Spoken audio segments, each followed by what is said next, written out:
Konten edukatif. Assalamualaikum warahmatullahi wabarakatuh. Halo teman-teman semuanya. Selamat datang di konten edukatif. Konten berbagi ilmu random namun bermanfaat. Oh iya, gimana kabarnya kalian? Semoga sehat selalu ya. Di konten pertama ini, kita akan mengawali edukasi kita dengan bab wakaf. Di sini teman-teman semua sudah pada tahu ya apa itu wakaf? Tahu mas, ya tahu. Mungkin juga ada yang belum tahu ya. Nah, mungkin teman-teman taunya wakaf tanah, wakaf masjid, seperti itu ya. Yap, betul sekali. Namun, di sini kita akan belajar sedikit dalam tentang pengertian wakaf, macam-macam wakaf, syarat-syaratnya, istilah-istilah seputar wakaf, dan lain-lain. Oke, tanpa tunggu lama, langsung saja kita masuk ke bab yang pertama. Cekidot.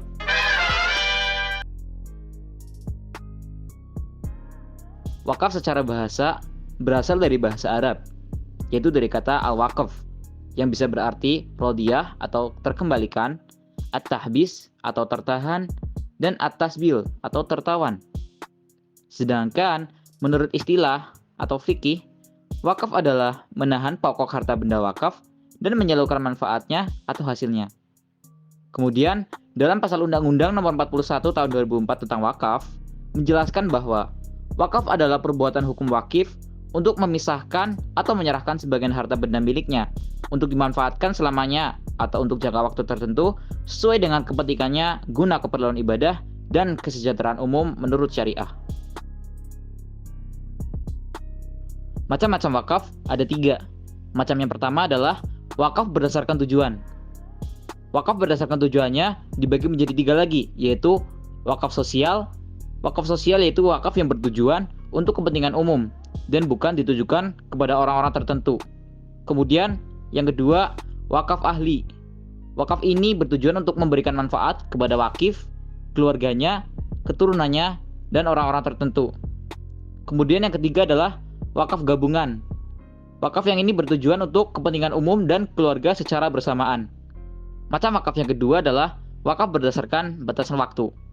Wakaf berdasarkan batasan waktu dibagi menjadi 2, wakaf abadi dan wakaf sementara. Wakaf abadi adalah barang yang diwakafkan bersifat abadi seperti tanah, bangunan, dan lain-lain. Kemudian, wakaf sementara, barang yang diwakafkan berupa barang yang mudah rusak ketika dipergunakan tanpa memberi syarat untuk mengganti barang yang rusak.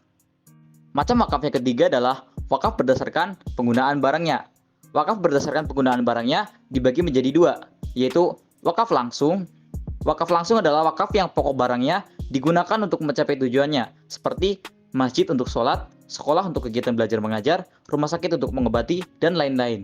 Kemudian yang kedua adalah wakaf produktif, yaitu wakaf yang pokok barangnya digunakan untuk kegiatan produksi, dan hasilnya diberikan sesuai dengan tujuan wakaf. Yang selanjutnya adalah syarat-syarat wakaf. Syarat-syarat wakaf ada 4. Syarat yang pertama adalah wakaf tidak dibatasi dengan waktu tertentu, sebab perbuatan wakaf berlaku untuk selamanya. Bila seseorang mewakafkan kebun untuk jangka waktu 10 tahun, wakaf tersebut dinyatakan gagal. Kemudian syarat yang kedua adalah tujuan wakaf harus jelas. Misalnya, mewakafkan sebidang tanah untuk masjid, musola, pesantren, perkuburan, dan lain sebagainya. Kemudian syarat yang ketiga adalah wakaf harus segera dilaksanakan setelah dinyatakan oleh yang mewakafkan, tanpa digantungkan pada peristiwa yang akan terjadi pada masa yang akan datang. Sebab pernyataan wakaf berakibat lepasnya hak milik bagi yang mewakafkan. Dan syarat yang terakhir adalah wakaf merupakan perkara yang wajib dilaksanakan tanpa adanya hak khiyar atau membatalkan atau melangsungkan wakaf yang telah dinyatakan, sebab pernyataan wakaf berlaku seketika dan untuk selamanya. Yang selanjutnya adalah istilah-istilah seputar wakaf.